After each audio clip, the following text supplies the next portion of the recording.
മണിപ്പൂരിൽ തുടരുന്ന സംഘർഷം ഒഴിവാക്കാൻ ചർച്ചയ്ക്കൊരുങ്ങി കേന്ദ്ര സർക്കാർ കുക്കെയും ഏതേ വിഭാഗങ്ങളുമായി ഉടൻ ചർച്ച നടത്താൻ അമിത്ഷാ വിളിച്ച ഉന്നതതല യോഗത്തിൽ തീരുമാനമായി.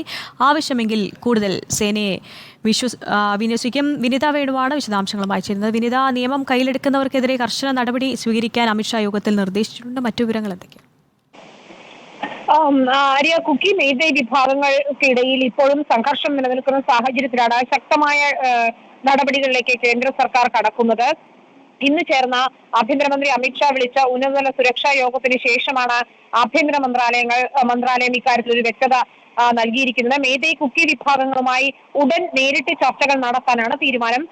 2023 അതായത് കഴിഞ്ഞ വർഷം മെയ് 3 സംഘർഷം തുടങ്ങിയതിനു ശേഷം കേന്ദ്ര സർക്കാരിന്റെ ഏറ്റവും ശക്തമായ ഒരു ഇടപെടൽ എന്ന് വേണമെങ്കിൽ നമുക്ക് ഇതിനെ വിലയിരുത്താം. മേധേ കുക്കി വിഭാഗങ്ങളുമായി നേരിട്ട് ആഭ്യന്തര മന്ത്രാലയ ഉദ്യോഗസ്ഥർ ചർച്ച നടത്തുമെന്നാണ് ഇപ്പോൾ കേന്ദ്ര സർക്കാർ അറിയിച്ചിരിക്കുന്നത്. നേരത്തെ സംഘർഷങ്ങൾ വലിയ രീതിയിൽ രൂക്ഷമായ സാഹചര്യത്തിൽ കേന്ദ്രസേനയെ വിന്യസിച്ചിരുന്നു. എന്നാൽ ഇപ്പോഴും സംഘർഷങ്ങൾക്ക് അയവ് വരാത്തത് കൊണ്ട് തന്നെയാണ് നിലവിലെ ഒരു തീരുമാനമെന്നാണ് ആഭ്യന്തര മന്ത്രാലയം അറിയിക്കുന്നത്. ആവശ്യമെങ്കിൽ കൂടുതൽ കേന്ദ്രസേനയെ വിന്യസിക്കും എന്നാണ് ആഭ്യന്തര മന്ത്രാലയം അറിയിച്ചിരിക്കുന്നത്. കൂടുതൽ സംഘർഷങ്ങളിലേക്ക് നീങ്ങുന്നത് തടയാൻ ശക്തമായ നടപടികൾ സ്വീകരിക്കാനും നിരീക്ഷണം ശക്തമാക്കാനും ഈ സംഘർഷബാധിത മേഖലകളിൽ കൂടുതൽ സംഘർഷം റിപ്പോർട്ട് ചെയ്ത ഇടങ്ങളിലെല്ലാം തന്നെ നിരീക്ഷണം ശക്തമാക്കാനും ആഭ്യന്തരമന്ത്രി അമിത്ഷാ നിർദ്ദേശം നൽകിയിട്ടുണ്ട്. കലാപത്തിന് പിന്നിൽ പ്രവർത്തിക്കുന്നവർക്കെതിരെ നിയമാനുസൃതമായ കർശന നടപടികൾ സ്വീകരിക്കണമെന്നും അമിത്ഷാ അറിയിച്ചിട്ടുണ്ട്.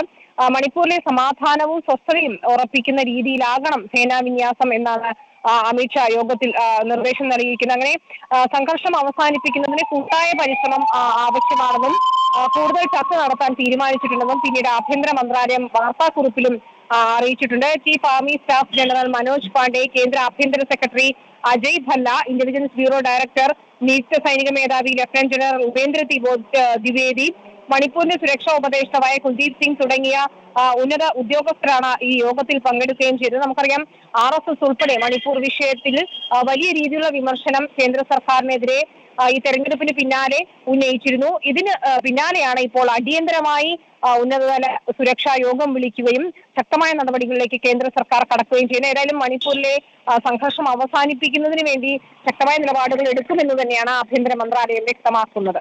ശരി, ആവശ്യമെങ്കിൽ കൂടുതൽ കേന്ദ്രസേനയെ നിയോഗിക്കാനും തീരുമാനമായിട്ടുണ്ട്. വിനിത വേണുവാണ് വിശദാംശങ്ങൾ നൽകിയത്.